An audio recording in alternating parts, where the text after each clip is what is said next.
ကောင်မလေးကသူမရဲ့ရည်စားတောက်မဲ့ကော်ဖီတဲကိုကြက်တုံဖြူတစ်စိတ်တမင်ထည့်လိုက်ပြီးဒါဟာလူငယ်တွေကြားမှာခေတ်စားနေတဲ့နောက်ဆုံးပေါ်တောက်နည်းအစ်စ်ပါလို့လိန်ပြောခဲ့ပါတယ်။သူမကရည်စားဖြစ်သူကိုအမြန်မြည်ကြည့်ဖို့ပြောပေမဲ့သူကကော်ဖီကိုသူမစီပြန်ပေးပြီးသူမကိုပဲအရင်တောက်ကြည့်ဖို့ပြောလိုက်ပါတယ်။ဆိုးနွဲတဲ့ကောင်မလေးကသူမရဲ့ရည်စားကိုလူကိုကြီးလို့တမင်နောက်ခေါ်လိုက်ပြီးရည်စားဖြစ်သူစိတ်တူလာတာကိုမြင်တော့ကောင်မလေးကအလင်းအမြန်ထွက်ပြေးပါတော့တယ်။ဒါပေမဲ့သူမရဲ့ရည်စားကတာမန်လူတစ်ယောက်မဟုတ်ခဲ့တာကြောင့်သူမရဲ့ရှိတဲ့ကိုချက်ချင်းပဲကိုပြောက်ပြီးရောက်လာပါတယ်။ကောင်မလေးကအမြန်လှည့်ပြေးပေမဲ့သူမဘလို့ပဲထွက်ပြေးပါစေသူကအမြဲတမ်းတားဆီးနိုင်ခဲ့ပါတယ်။နောက်ဆုံးမှာတော့ကောင်မလေးကလက်လျှော့လိုက်ပြီးသူလှုပ်ချင်တာမှန်သမျှခွင့်ပြုမယ်လို့ပြောလိုက်ပါတယ်။ဒါပေမဲ့သူကသူမကိုမင်္ဂလာဆောင်ခန်းနာတစ်ခုစီကိုပြောက်ပြီးတန်းခေါ်သွားလိမ့်မယ်လို့သူမမထင်ထားခဲ့ပါဘူး။သူမရဲ့ကိုယ်ပေါ်မှာမင်္ဂလာဝတ်စုံကိုတွေ့လိုက်ရတဲ့အခါကောင်မလေးကအယမ်းကိုအံ့ဩသွားခဲ့ပါတယ်။သူမကလက်ထပ်ဖို့အဆင်သင့်မဖြစ်သေးပေမဲ့အမျိုးသားကအခုချက်ချင်းလက်ထပ်တာဟာအကောင်းဆုံးပဲလို့ပြန်ပြောပါတယ်။အကြောင်းကတော့ကောင်မလေးကသူ့မိသားစုရဲ့ထိန်းချုပ်မှုကနေလွတ်မြောက်အောင်ကူညီပေးနိုင်မဲ့တူရဲသောလူသားဖြစ်နေလို့ပါ။တကယ်တော့အမျိုးသားကမွေမျိုးနွယ်စုရဲ့မျိုးဆက်တစ်ခုဖြစ်ပေမဲ့သူကတကိုးအရှိန်ဝါအယမ်းကြီးမားလုံးတာကြောင့်သူ့အပေါ်မနာလိုဖြစ်နေတဲ့မျိုးနွယ်သူတွေရဲ့လှုပ်ကြံခြင်းကိုခံလိုက်ရပြီးဒဏ်ရာရခဲ့တာပါ။အမျိုးသားကရန်သူတွေရဲ့လက်ကနေလွတ်မြောက်ဖို့သူ့ရဲ့မော်ပညာကိုအသုံးပြုခဲ့ပေမဲ့မထင်မှတ်ပဲကောင်မလေးရဲ့အခန်းထဲကို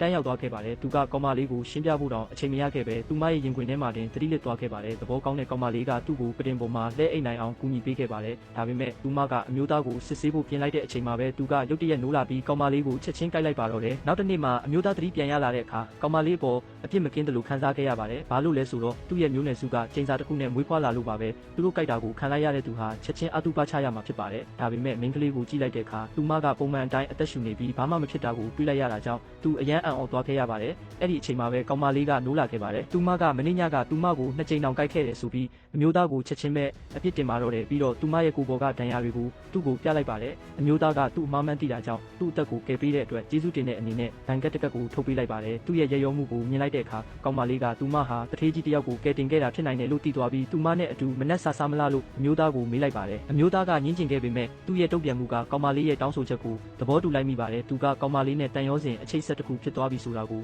ချက်ချင်းသိလိုက်ပြီးသူမရဲ့သွေးကိုစုပ်ခဲမိတာကိုနောက်လိုက်ရလာပါတော့တယ်။ဒီအချိတ်ဆက်အကြောင်းဘာမှမသိတဲ့ကောင်မလေးကတော့အနားမှာရှိတဲ့ဒေသစာတွေကိုတွားစားဖို့သူ့ကိုခေါ်ပါတယ်။အမျိုးသားကသူမရဲ့တောင်းဆိုချက်ကိုညှင်းဖို့ကြိုးစားတာကြောင့်သူကသွေးတွေပဲအန်ထုတ်ပါတော့တယ်။သူစိတ်တူသွားပြီးကောင်မလေးရဲ့လယ်ပင်ကိုဖမ်းညစ်လိုက်ပြီးမင်းညကသူ့ကိုဘာလို့မတားခဲ့တာလဲလို့သူမကိုမေးမြန်းပါတော့တယ်။ကောင်မလေးကအသေးအတန်ရုန်းကန်ရင်သူမအနေနဲ့သူ့ကိုလုံးဝတားလို့မရခဲ့ကြောင်းပြောလိုက်ပါတယ်။ဒါကိုကြားတော့မှအမျိုးသားကကောင်မလေးကိုနောက်ဆုံးမှလှုပ်ပေးလိုက်ပါတယ်။အဲ့ဒီအချိန်မှာကောင်မလေးကအရန်ဒေါသထွက်သွားပြီးအမျိုးသားကိုအခုချက်ချင်းထွက်သွားဖို့ပြောလိုက်ပါတယ်။နောက်တစ်စက္ကန့်မှာပဲအမျိုးသားကကြမ်းပြင်ပေါ်လဲကျသွားပြီးသူ့ခန္ဓာကိုယ်ကိုထိန်းချုပ်မရဖြစ်သွားပါတော့တယ်။